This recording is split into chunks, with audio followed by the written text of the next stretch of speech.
Parce qu'il est tellement facile d'ouvrir un robinet et que nous avons tous conscience que la qualité de l'eau est importante à préserver pour notre santé, nous lançons le défi de repenser et de raisonner notre consommation d'eau. L'objectif ? Avoir un rapport plus vertueux à ce bien si précieux. Tout ça bien sûr dans l'idée de sauver la planète. En Europe, notre génération consomme 8 fois plus d'eau que celle de nos grands-parents. Bien sûr, la cuisine est un lieu où l'on consomme de l'eau et parfois en trop grande quantité.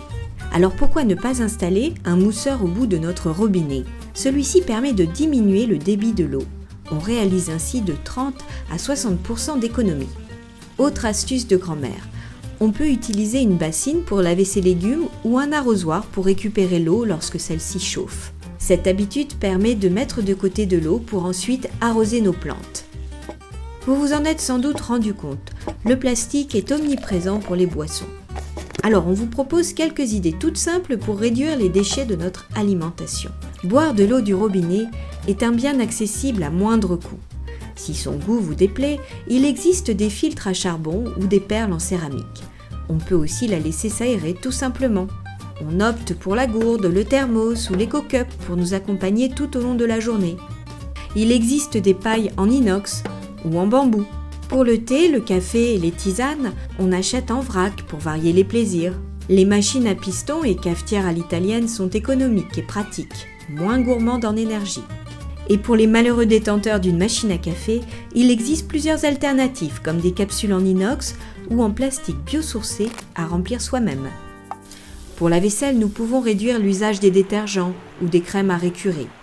Il existe différentes recettes pour faire soi-même ses produits d'entretien. 50 g de savon de Marseille en paillettes, 80 centilitres d'eau chaude, une cuillère de savon noir, une cuillère à soupe de bicarbonate de soude, une cuillère à soupe de cristaux de soude. De nombreux ingrédients pour nettoyer sont aussi en vente en vrac. Et pour rendre le temps de la vaisselle et du ménage toujours plus efficace, voici quelques idées. Les brosses à vaisselle en bois et fibres naturelles.